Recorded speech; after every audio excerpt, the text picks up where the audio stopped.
Hey everyone, hope you had a great week, a great weekend. It's really feeling like fall out there, which is my favorite. We're going to be in November by the end of this week, which is week 11. And so I'll briefly preview the work. Week 11 is one that I want you to remember because in a couple weeks, when you need to write your or finish your project three and you want to remember what you're supposed to do about it, it's in this one right here in week 11. So let's go over what we're doing this week.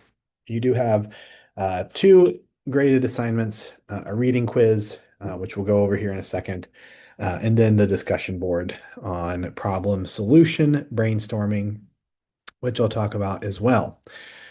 Before we begin with that, though, this is an introduction to your project three. Here is the prompt.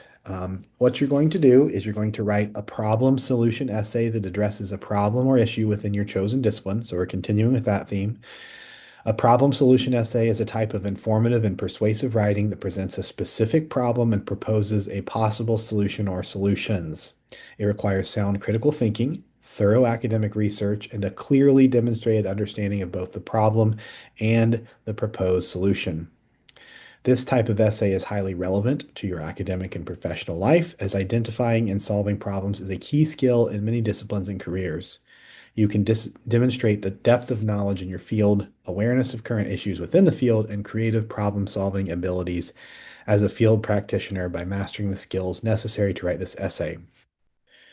So you're going to write a 1,500 word essay. This time you need to use APA. I want you to take note of that. We will be doing some work in the next couple weeks on APA formatting. This is different from the previous ones where you used MLA. APA is its own kind of animal with a cover page. So we will be looking at that carefully. Um, as you go through, there's a sample outline here of how this will work. You will provide a background information about the problem. You will have a thesis statement um, that will hopefully propose a solution. You will have a detailed explanation of the problem, evidence supporting the existence and significance of the problem, and then submit the proposal for your solution as well.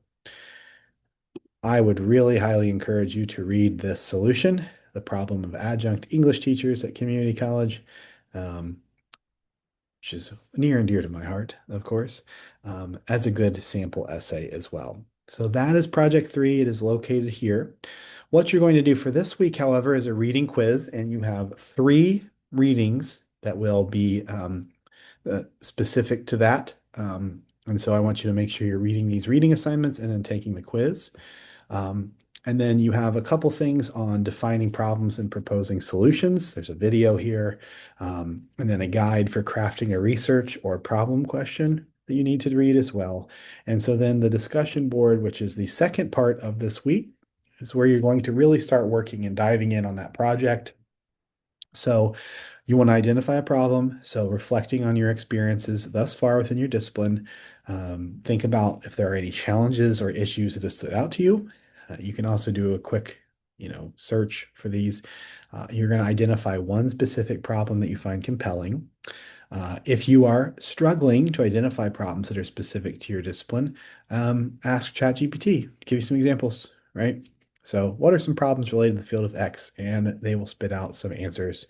You can even say, give me 10 problems within this field, and they'll do it as well. It's very useful.